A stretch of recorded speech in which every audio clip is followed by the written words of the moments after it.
Alright my friends, with the Volvo V70R and the S60R, this is a blacked out set with a whole bunch of cool features.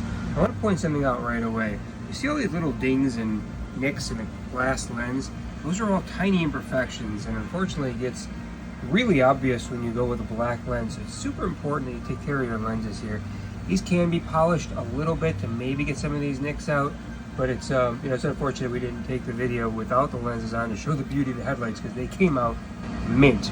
So let me show you what we did do though, because these little nicks, while they're there, they won't have an impact on performance, but you can obviously see them, and you might be able to get some of these out, but these are really tiny, like rock chips. However, let's go through the features. So we started with a stock set of V70R S60R headlights, took everything apart and painted it all gloss black.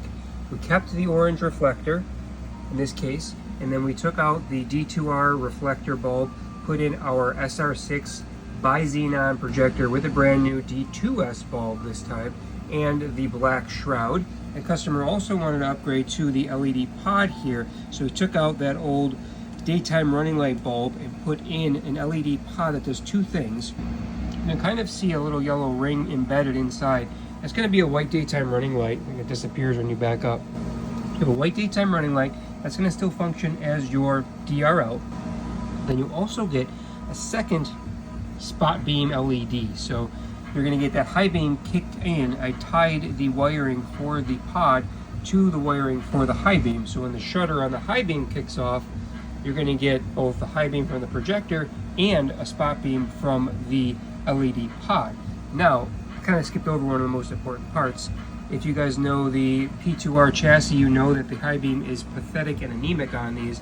It was built to just tilt the reflector up to give you more usage of light. And what we've done is we removed all of that. We still kept the motors inside, so there still is a tilting effect, but that is completely irrelevant now because we have a solenoid operated cutoff shield inside the SR6 projector, which is now going to give you full use of the projector for a true high beam.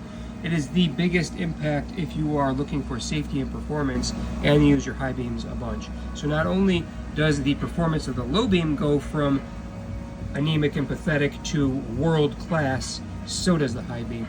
So I just want to show you guys one more thing here.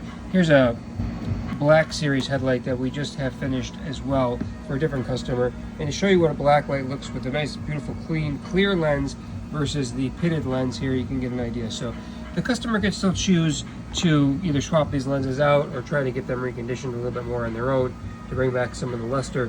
However, we always recommend some kind of film. In the case of glass lenses, it's always nice to do an expel film. If you've got a brand new set of lenses here, you can see this one's even a little bit worse. And unfortunately, it's not very noticeable when you're doing a silver headlight because it blends into the background. But once you paint them black, the condition of the lenses is vitally important. So I hope that helps. If you guys want to do something for your S60R, your Volvo, your vehicle, I don't care what you drive, give us a buzz. Let's build something cool for you. Let's make it unique. Let's make it perform better than anything on the road. And let's make it truly yours. Give us a call, 716-662-3479, or just stop over to HIDprojectors.com, shoot us a message, and let's chat. Thanks for watching.